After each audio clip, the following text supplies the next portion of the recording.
So in this video, we're being asked to find the exact value of sine of a plus b. So this goes back to the sum and difference formula for sine, and in particular, the sum formula for sine. And we are given some information here. We have sine of a is equal to 4 over 5. And it says where a has to be greater than 0 and less than pi over 2. And then we have cosine of b is equal to negative 12 over 13, where b has to be greater than pi over 2 and less than pi.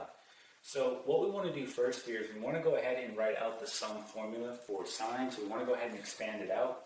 And that's going to be the following. We're going to have sine of a times cosine of b plus cosine a times sine b. So there is the sum formula for sine expanded out. Okay, so we're going to need to refer back to this as we go. But before we do that, we want to go ahead and we need to create two coordinate grids so we can get a better representation of what's going on here. So let's start with this one first. We have sine of a is equal to 4 over 5, and then it tells you a has to be greater than 0 and less than pi over 2. So what we're going to do here is create a coordinate grid. And we know that this has to be occurring in the first quadrant, right? A is greater than 0 and less than pi over 2. That's the first quadrant. So we're going to go ahead and draw in our triangle like this. And using our information here, sine of a is equal to 4 over 5. So sine is opposite over hypotenuse. So here's a. We're going to have opposite over hypotenuse, so that's going to be 4 over 5. And what we're going to do here is we're going to find this missing leg here, so that then we can find cosine a. Okay? So for example, we're going to use Pythagorean Theorem here. So just doing this out real quick, we're going to get 5 squared equal to 4 squared plus x squared. Okay, then we're going to get 25 equal to 16 plus x squared. Subtract 16 on both sides, and you're going to get here 9 is equal to x squared. Take the square root on both sides, you get x is equal to 3.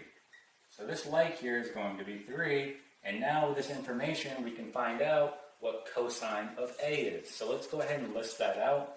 So just erasing this, we're going to go ahead and list this out. So we know that sine of a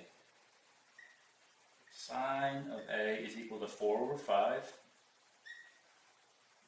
Cosine a is going to be equal to, now remember, cosine is adjacent over hypotenuse, so that's going to be 3 over 5.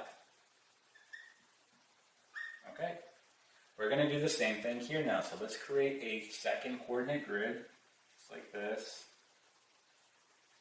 And let's go ahead and find this. So again, it says b is greater than pi over 2 and less than pi, so that's going to be in the second quadrant. So again, drawing in our triangle, we'll have something like this.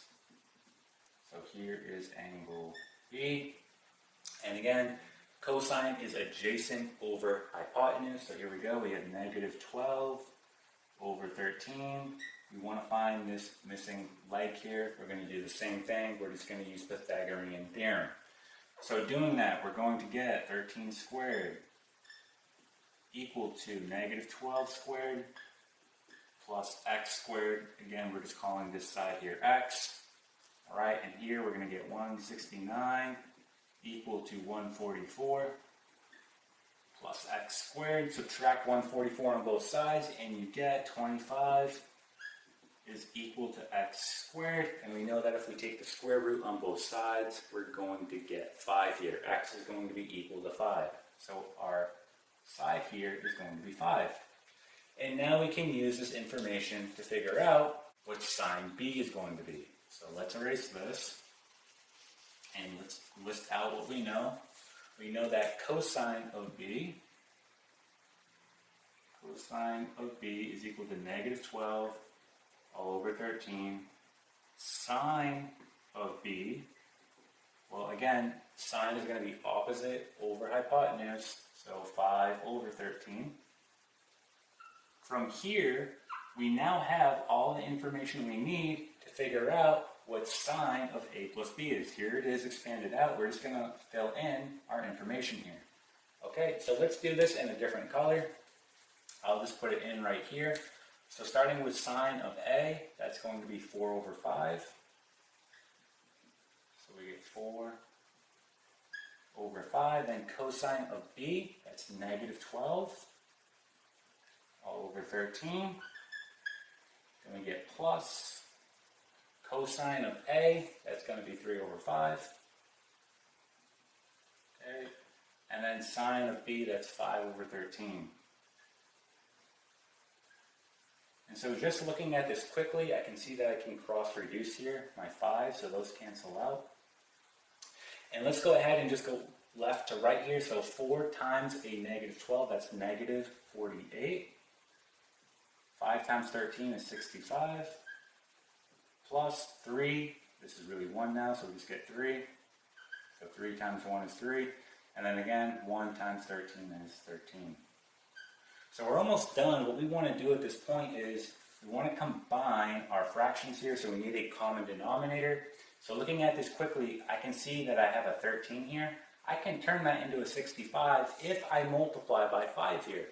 So if I multiply by 5 on the denominator, I also have to multiply the numerator by 5. So I'm going to go ahead and rewrite this. You'll have negative 48 all over 65 plus, and then just multiplying by 5 on both our numerator and denominator, we're going to have 15 all over 65. Now we have the same common denominator. We can go ahead and combine the numerator. So here's going to be our final answer. Negative 48 plus 15, that's negative 33 all over 65. Okay, here is our final answer. So we just found the exact value of sine of a plus b using the sum formula for sine, and we got it right here. So it's negative 33 over 65. Okay, and that is it.